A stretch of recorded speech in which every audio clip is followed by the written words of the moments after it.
I am excited for two good reasons. First of all, I spent a quality morning with my people being the unwashed masses down at the Insight. That's what I'm calling the Occupy Toronto campground. But also because Jacqui Delaney from Newswire is on the show helping me analyze and dissect the trauma I went through this morning. Jacqui, thanks for being here. You poor thing. Well, you know, I just scrubbed myself really, really well, brushed my teeth 3 times when I came back, and I feel fine. Lots of Purell stuff like that. We hosed you down a bit. Yeah, that's right. They did that. They hosed me down there, but it was a different kind of golden shower. Okay. Anyways, we got 17 clips, Jacqui D. Wow. And I want to go through them, and just to keep it, so I was there, but I need perspective. I need perspective on how it went. So I'm glad you went down, though. I just want to say I'm glad you went down because there's been a lot of criticism of some of us in the media, people saying, you know, you should go down there and check it out and see what it's all about. So you were a rep. I'm glad you went down for all of us.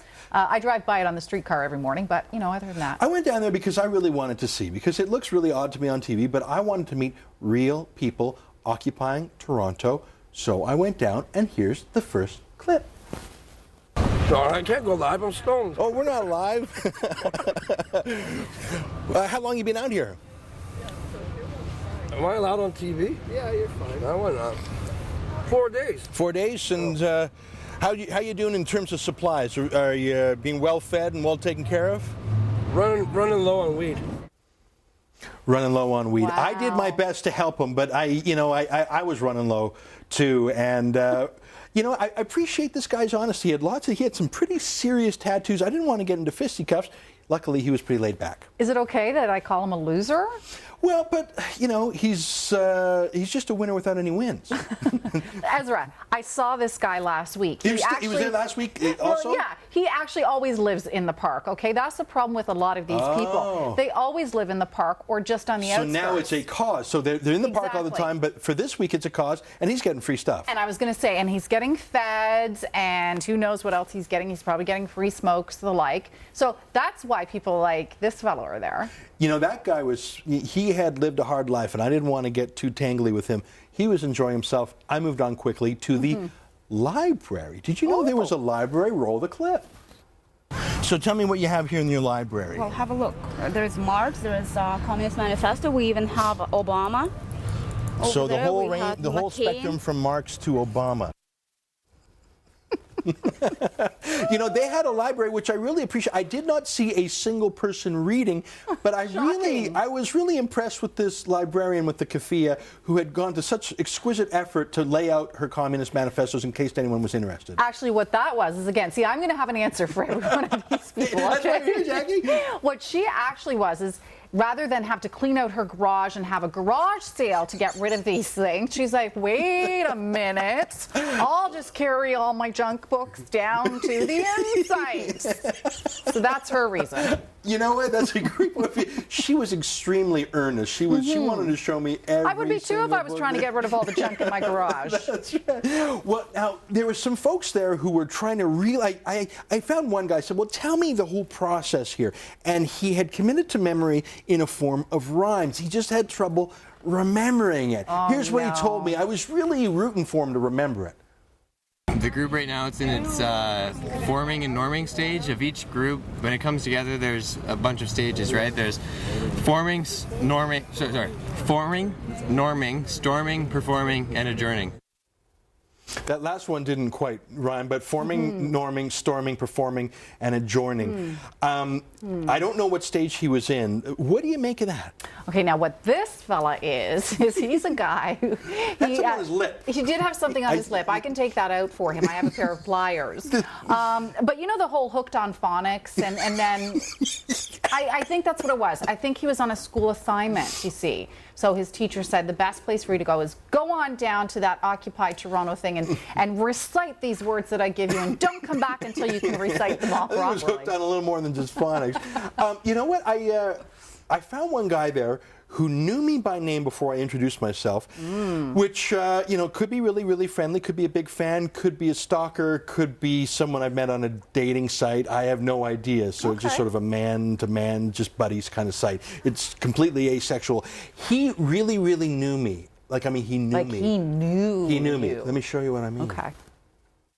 Well, What threat all are of you your facing? viewers know the truth about the New World Order, the global banks, the secret government, and everybody knows about the FEMA camps. We all know they're planning a mass genocide. This is no longer a political issue, people. This is a wake-up call for humanity. And is the genocide going to happen in Canada or just in the States where FEMA's based?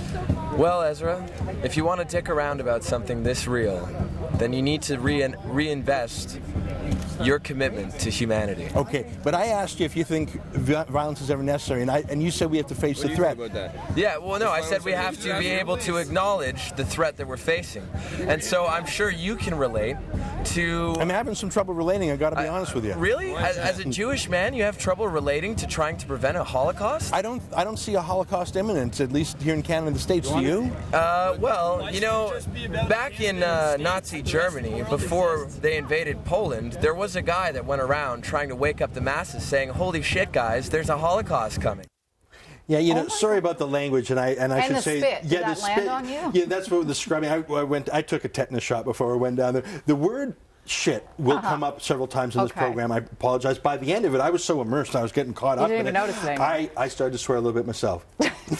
That will come later, Jackie. Do you know who that guy was? Who was that? That guy reminded me of Cliff Clavin from Cheers. When he started saying, well, you know, Ezra, it's a little known fact. I would love to have that guy on some 9/11 Truth or Jeopardy contest, because I would totally win. He would do well at Truth or Trivial Pursuit.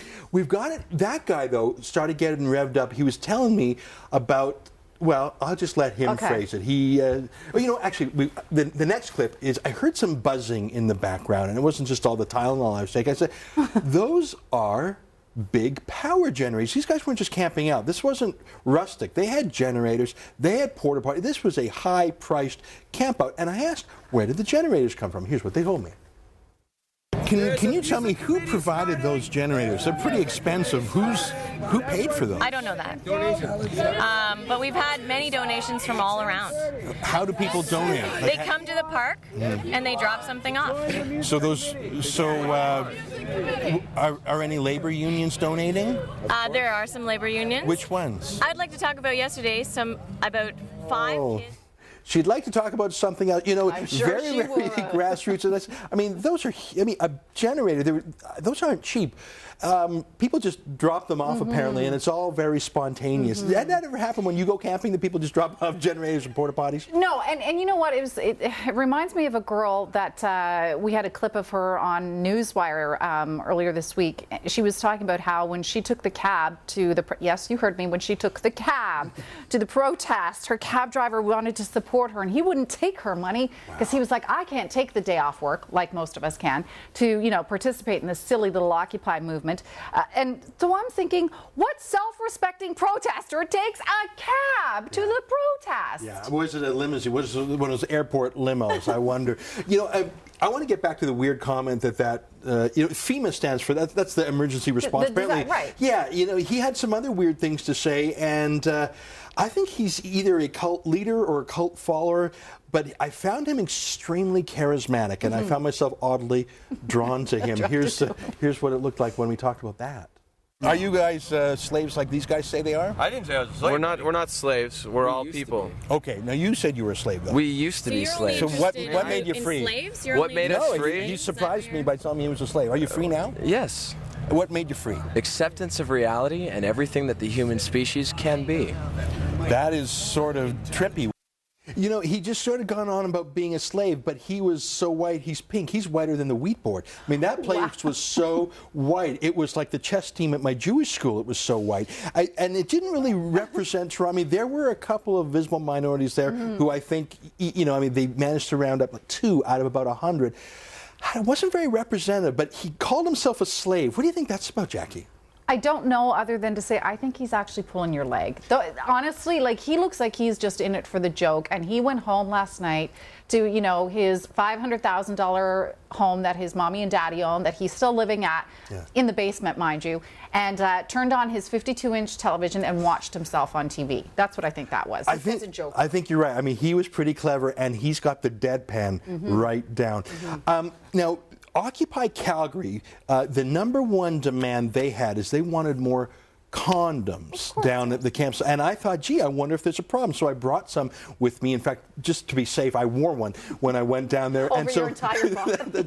lots of pure, I mean, I just wanted to be safe because it's a bit of a STD festival down there. So I went down there and started asking, how are you guys doing on the condom side? And I got some very defensive answers. Take a look.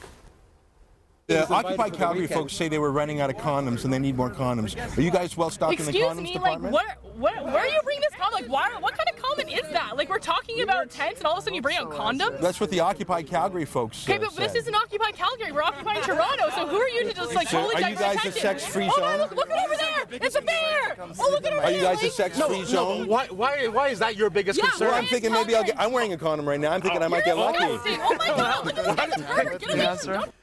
Oh my God! Oh my God! Oh my God! Why are you? Oh my God! Oh my God! What? You're a weirdo. You're afraid. What? They were so intolerant of my pansexuality, Jackie.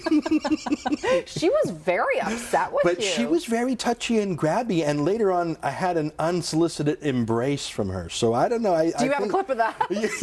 That will come. In fact, it was a very. You know what? It's the kind of place like the night goes down. And it's just lots of kids groping in the tents. There was a lot of tents there. And I think some folks are just going to get hooked up sort of public anonymous style. You mean we're going to have Occupy babies in 9 months? Yeah, I think it's going to be pretty awesome. They're going to have a lot of perspective. We got one more clip. And the fellow there who was sort of repulsed but attracted at the same time by me, he said that tuition be super cheap. And I asked him if it should be super cheap for everybody, and I think I puzzled them. Here's the clip.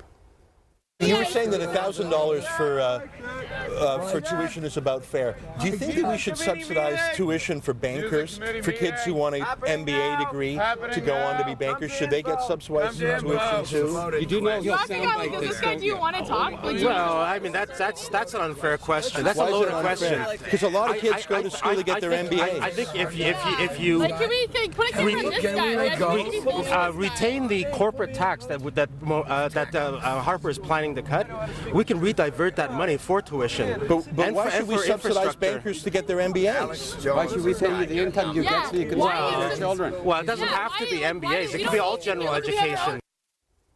Well, that's a tough thing. I mean, either you're for free education for everybody or you're not. And I don't think they thought through the free education includes money-grubbing lawyers, money-grubbing bankers. I mean, the MBA ain't cheap. I don't think anyone ever asked him that before. How do you think he answered? He didn't answer, though. He didn't really have an answer. By the way, rediverts, that's like re-aggravate. Maybe he should have gotten a better education, actually. Huh. You know what? We'll have a lot more to talk about after the break. Jackie D from Newswire, thanks for being here. Hey, folks, more on my adventure into the tent city next on The Source. Mic check! Mic check! Mic check! Mic check! Don't ignore him until he cleans the John. Ignore him until he cleans the John. Ignoring media is our power. That is our power.